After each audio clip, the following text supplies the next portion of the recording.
నమస్తే, శోభా Telugu TV news కి స్వాగతం. బులెటిన్ లో స్పోర్ట్స్ కోటా టీచర్ పోస్టుల విక్రయాలు, డిఎస్సి అక్రమాలపై అసెంబ్లీలో ప్రభుత్వం అసత్యాలు చెబుతోందని, ఆడియో ఆధారాలు ఉన్నా నిందితుడికి స్టేషన్ బెయిల్ ఇచ్చి రక్షిస్తున్నారని వైఎస్ఆర్సీపీ అధ్యక్షుడు వైఎస్ జగన్మోహన్ రెడ్డి తీవ్ర ఆగ్రహం వ్యక్తం చేశారు.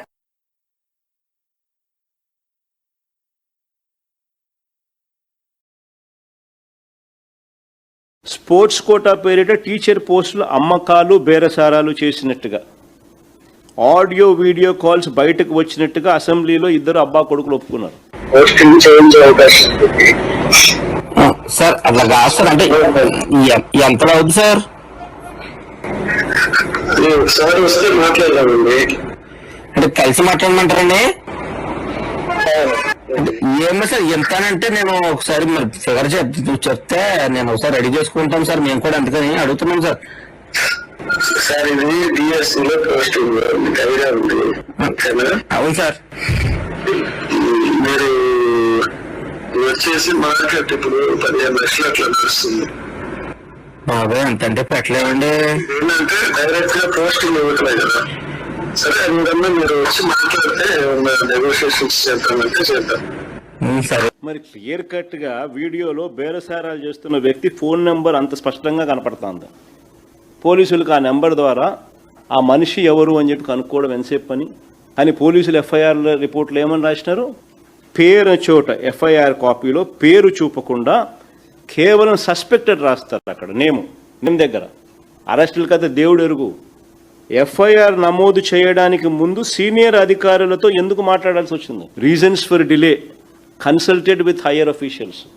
మరి ఈ మాదిరిగా నిర్వీర్యం చేసిన ఈ కేసులో అసెంబ్లీనే సాక్షిగా చేస్తూ అబ్బా కొడుకులు ఇద్దరు ఎంతగా అబద్ధాలు ఆడతారు అని అంటే అసెంబ్లీలో ఇలా మాట్లాడిన మాటలు ఒకసారి వినండి. ప్రత్యేకంగా శాప్ వాళ్ళు ప్రొటెక్ట్ చేస్తుంది అని ఒక ఆడియో లీక్ వచ్చింది. ఆడియో లీక్ వచ్చిన వెంటనే శాప్ ఇమ్మీడియట్ గా కంప్లైంట్ ఇచ్చి ఒకరు విచారణ కమిషనరేట్ కి కంప్లైంట్ ఇచ్చి ఆ వ్యక్తి ఎక్కడున్నారో ఎత్తికి అతన్ని పైన కేసు పెట్టి తన జ్యుడిషియల్ రిమాండ్ కూడా పంపించిన ఘనత ప్రజాప్రభుత్వం. ఆడియో రికార్డింగ్ వాళ్ళ పైన స్పోర్ట్స్ కౌన్సిల్ అథారిటీని కేసు పెట్టారు, అరెస్ట్ చేశారు.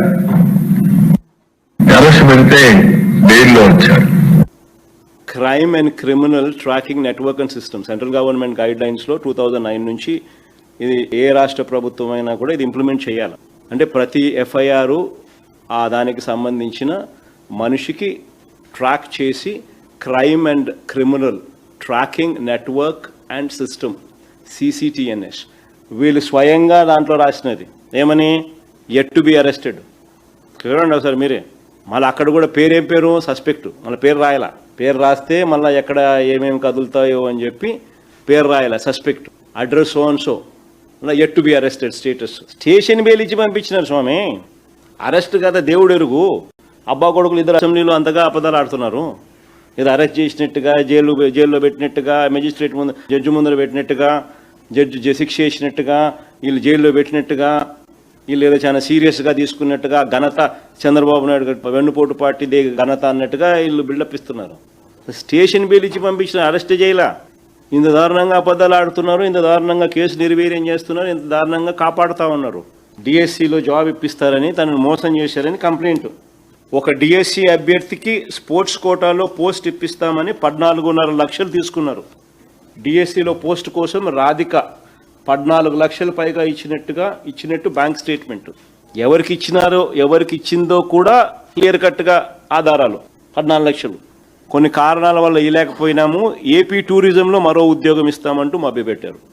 కానీ ఈమె రెఫరెన్స్గా ఎవరైతే వాళ్ళు చెప్పినారో ఆ వ్యక్తికి ఉద్యోగం వచ్చింది.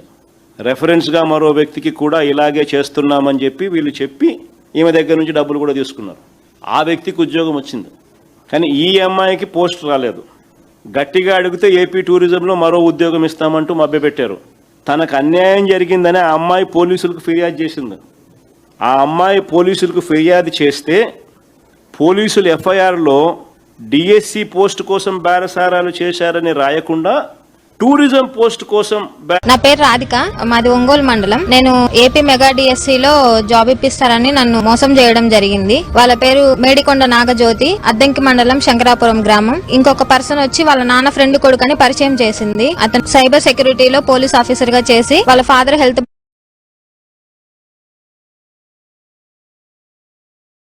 డాక్టర్ ప్రియాంక ఘోర రోడ్డు ప్రమాదం కేసులో పోలీసుల తీరుపై ఆమె తండ్రి వెంకటేష్ తీవ్ర ఆగ్రహం వ్యక్తం చేశారు. తన బిడ్డ యాక్సిడెంట్ పై ఎలాంటి కేసు నమోదు చేశారో కనీసం తల్లిదండ్రులమైన మాకు కూడా చెప్పలేదని, 3 రోజుల పాటు నిందితులను రక్షించి పోలీసులు నిజాలను దాచారని ఆయన వాపోయారు.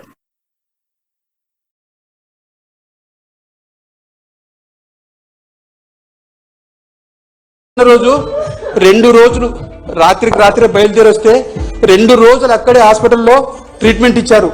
అంతవరకు మాకు ఒక ఎఫ్ఐఆర్ లేదు. ఎఫ్ఐఆర్ ఏం రాశారు, ఏం సెక్షన్లు పెట్టారు, దాని మీద నాకు సరైన అవగాహన లేదు. నేను లా చేయలేదు. కనీసం వాళ్ళ ధర్మం ఉండదా?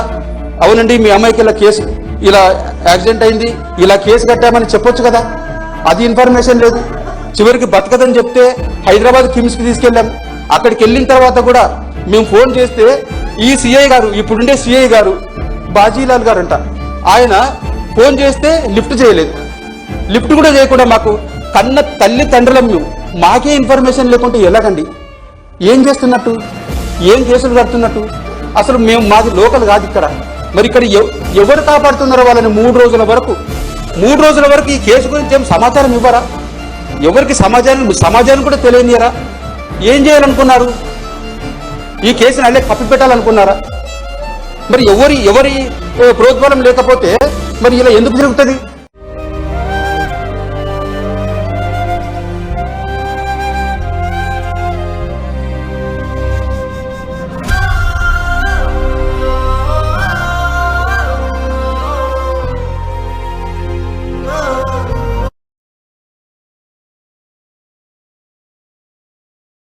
మంత్రి పొన్నం ప్రభాకర్ గారు మాట్లాడుతూ, హుస్నాబాద్ నియోజకవర్గంలోని ప్రతి ఒక్క గ్రామానికి సంక్షేమ పథకాలను చేరవేయడమే మా లక్ష్యం. అందుకే 173 గ్రామాల్లో ప్రతి ఊరికి ప్రజాపాలన అనే బలమైన నినాదంతో ప్రజల ముందుకు వెళ్తున్నాం అని స్పష్టం చేశారు.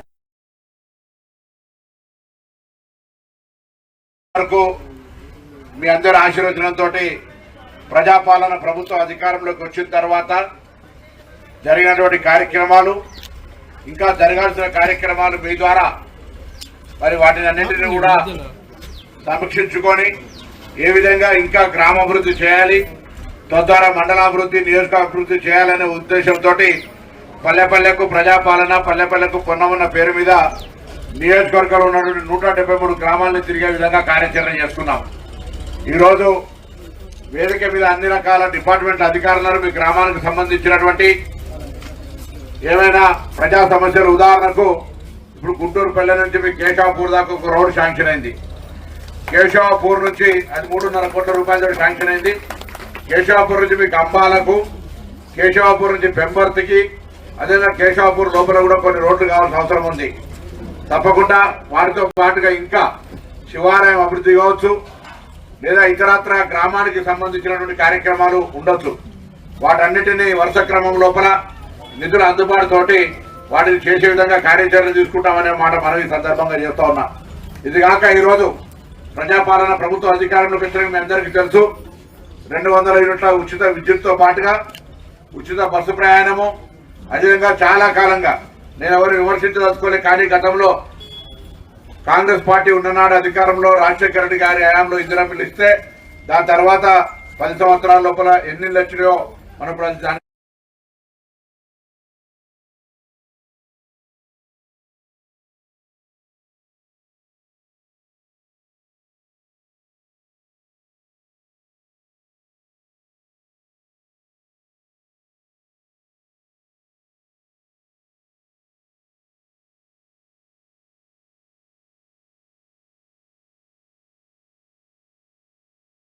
పాలిటెక్నిక్ విద్యార్థులకు తెలంగాణ ప్రభుత్వం బిగ్ అలర్ట్ ఇచ్చింది.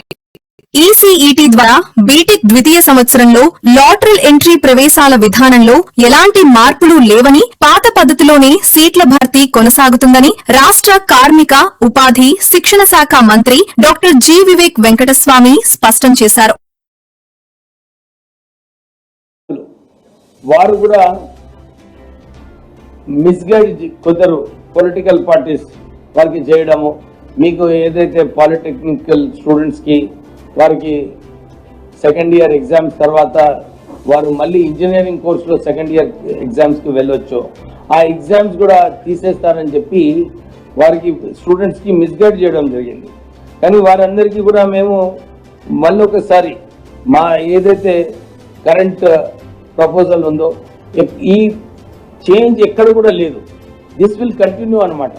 పాలిటెక్నిక్ స్టూడెంట్స్ వారు ఏదైతే ఎగ్జామ్ పాస్ కావాలో పాస్ అయిన తర్వాత లాటరల్ ఎంట్రీ ఏదైతే ఉంటుందో సెకండ్ ఇయర్లో that will continue to be there.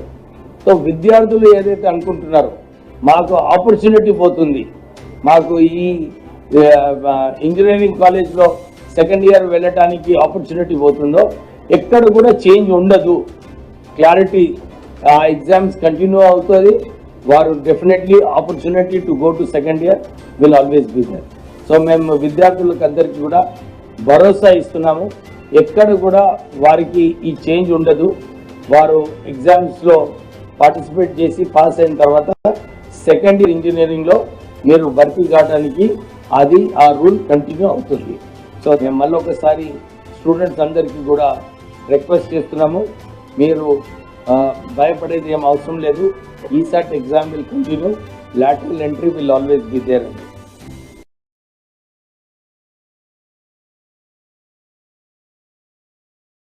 Congress ప్రభుత్వం తన గురువును సంతోషపెట్టడానికి సిరి సంపదలతో ఉన్న తెలంగాణను నాశనం చేస్తూ 22A నిషేధిత జాబితా పేరుతో ప్రజల రక్తాన్ని పిండే కొత్త కలెక్షన్ల దందాకు తెరలేపింది. మళ్లీ అధికారంలోకి రాలేమని తెలుసుకునే ఈ 22A బాధితులను నిలువునా ముంచుతున్నారని ఒక బాధితుడు తీవ్ర ఆవేదన వ్యక్తం చేశారు. 22A అనేది ప్రజల రక్తం పీడ్చడానికే ఈ యొక్క జీవో వెళ్ళింది బయటికి. ఎందుకు అర్థమైందనంటే మా ఫ్రెండ్ మదర్ కి ఆపరేషన్ కి ఒక 30 లక్షలు అవసరం ఉండే. 30 లక్షలు అవసరం ఉండి పాపం తను ఒక ఇల్లు అమ్ముకోవడానికి చెప్పి సబ్ రిజిస్టర్ ఆఫీస్ పోతే సబ్ రిజిస్టర్ ఆఫీస్ లో అది చూసేసి బాబు మీది నిషేధిత జాబితాలో ఉంది, మేము చెయ్యలేము దీన్ని మీరు కరెక్ట్ ప్రాపర్ డాక్యుమెంట్స్ చేసుకుని ఎన్ఓసి కావాలి అన్నారు. అదేంటి సార్, మేము మా ఫాదర్ కొన్ని కూడా 30-35 ఇయర్స్ అవుతుంది, అంతకన్నా ముందు ఓనర్స్ ఒక 20 ఇయర్స్ అంటే 50 ఇయర్స్ చరిత్ర గల ఈ ఇంట్లో కొత్తగా మీరు జీవో తీసుకొచ్చి మమ్మల్ని ఇట్లా ఇబ్బందులు పెడుతున్నారు. మాకు ఇది తగదు సార్, మాకు అవసరం ఉన్నది, మా మదర్ కి ఆపరేషన్ కావాలంటే బాబు నేను ఏం చేయలేను, ఇది గవర్నమెంట్ జీవో తీసిన జీవో, మీరు ఒక పని చేయండి ఎంఆర్ఓ దగ్గర పోండి అన్నాడు.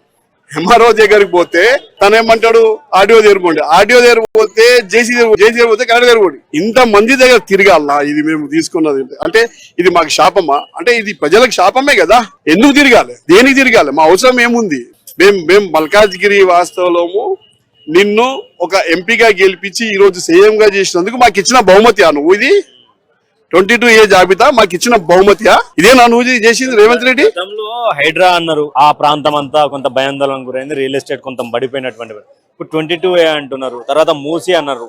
అంటే ఏది ఎట్లా చూస్తారండి ఈ పరిపాలన మీద ఏమి కామెంట్? పరిపాలన అంటే ఇప్పుడు పరిపాలన అంటే ఏంటంటే తెలంగాణ రాష్ట్రాన్ని నాశనం పట్టించాలి, సిరులున్న రాష్ట్రాన్ని నాశనం పట్టించాలి, తెలంగాణని దేనికి లేకుండా చేయాలి అన్నదే ఒకటి వాళ్ళు నిర్ణయించుకున్నట్టుగా అనిపిస్తుంది మాకు. ఎందుకంటే తెలంగాణ రాష్ట్రం అనేది ధనిక రాష్ట్రం, ఈ ధనిక రాష్ట్రాన్ని బికారీ రాష్ట్రంగా మార్చాలన్న ఉద్దేశం ఈ రేవంత్ రెడ్డి. ఎందుకంటే బికాస్ ఆయన ఆంధ్ర పాలకులు వ్యక్తి కదా, అది ఆయన సంబంధించింది అక్కడికించలే వస్తుంది, ఏ గైడెన్స్ వచ్చినా అక్కడికనే వస్తుంది, దాన్ని బట్టి దీన్ని నాశనం చేయాలి అంతే. 22 అంటే ఇప్పుడు మీటింగ్ లో చెప్పారు పిచ్చోడు చేతికి రాయించిండ్రు, అంతే పిచ్చోడు చేతికి రాయించు, ప్రభుత్వం తనకి ఇచ్చిండ్రు, ఆయన ఇష్టం ఉన్నట్టు చేస్తున్నాడు. అదే ఆయన రేవంత్ రెడ్డి గారికి కృతజ్ఞత భావం ఉంటే ఈ పని చెయ్యడు. ఆయన కృతజ్ఞత భావం లేదు కాబట్టి అరే ఈ మల్కాజ్గిరి వల్లనే నేను ఈరోజు సీఎం ప్లేస్ లో కూర్చున్నా, కనీసం ఈ మల్కాజ్గిరి నేను ఒక న్యాయం చేయాలి, ఆయన న్యాయం చేసే మనిషి కాడైనా. అదే జస్ట్ ఏంటంటే బిజినెస్ దందా చేసుకోవాలి అంతే, దందా చేసుకోవాలి, దందా పెట్టుకోవాలి, నడిపించుకోవాలి, కాలం ఎలా తీసుకోవాలి, ఎట్లయినా చేసి ప్రజల రక్తం పీడించుకొని రేపు మేము వస్తామా రామా మాకు తెలియదు. ఉన్న రోజులు అయితే మేము పీడించుకొని పోవాలి. జనాలు చూస్తూ ఉన్నారు, జనాలు రేవంత్ రెడ్డి ఏం చేస్తున్నారు అనేది జనాలు చూస్తూనే ఉన్నారు.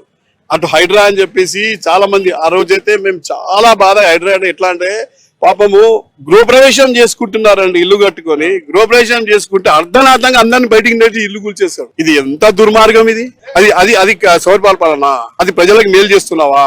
ఈరోజు 22A జీవో తీసుకొచ్చిన నువ్వు మేలు చేస్తావా? భక్తులు వీల్చేదా?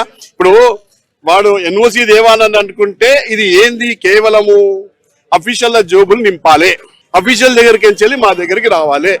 ఇది అంతే, కేవలం కలెక్షన్ చేసుకోవడానికి జీవో. ఎలా ఉండబోతా ఉంది ఎలక్షన్? మన రంజు మీద ఉండే అవకాశం ఉంటుందా? కాంగ్రెస్ కి మేము గెలుస్తామంటారు వాళ్ళు. ఇప్పుడు ఎలక్షన్ ఎప్పుడు జరగాలండి? ఇది ఎప్పుడో జరగాలి. 1.5 year బ్యాకే జరగాలి ఎలక్షన్. ఇంకా దాన్ని నాలుస్తున్నారంటే మీ మనసులో భయం ఉంది. ఈ ఎలక్షన్ పెడితే 100% మేము ఓడిపోతాము. జరిగేది కూడా అదే జరుగుతుంది. GHMC లో 100% BRS 1 number ప్లేస్ లో వస్తుంది. వాళ్లకు నామ్ నిశాన లేకుండా పోతుంది. భారత రాష్ట్ర సమితి రేవంత్ రెడ్డి గారు, మీకు రాష్ట్ర సంపదను దోచుకోవడంలో ఉన్న శ్రద్ధ, విద్యార్థుల భవిష్యత్తును దిద్దుబాటు చేయడంలో లేకపోవటం విచారకరం. మీరు పాలిటెక్నిక్ చదివి BA పూర్తి చేయవచ్చు గాని సాధారణ పాలిటెక్నిక్ విద్యార్థులు ఉన్నత చదువుల కోసం ఈసెట్ రాస్తే తప్పేంటో ప్రభుత్వం స్పష్టం చేయాలని BRS general secretary RS Praveen Kumar నిలదీశారు.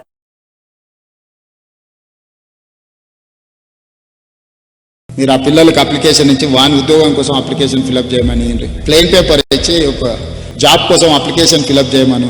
ఇది క్రిమినల్ వేస్ట్. మాకు రాయనికే రాదు, ఏం రాదు. ఆయన ఫస్ట్ అడుగుతారా రేవంత్ రెడ్డి? వస్తా సామాన్యకే రాదు, ఇంగ్లీష్ మాట్లాడకే రాదు. మా తమ్ముళ్ళు మాట్లాడతారు, 4th 5th క్లాస్ వాళ్ళు మాట్లాడతారు. సామాన్యకే రాదు, ఏం రాదు. మళ్ళీ మాకు వచ్చి అది అంటుంది పెద్ద. మాకు లెటర్ రాయడం రాదంటారు కదా, లెటర్ రాయడం రానోళ్ళమే ఇన్ని బిల్డింగ్స్ ఇన్ని టెక్నాలజీస్ తెచ్చినామా?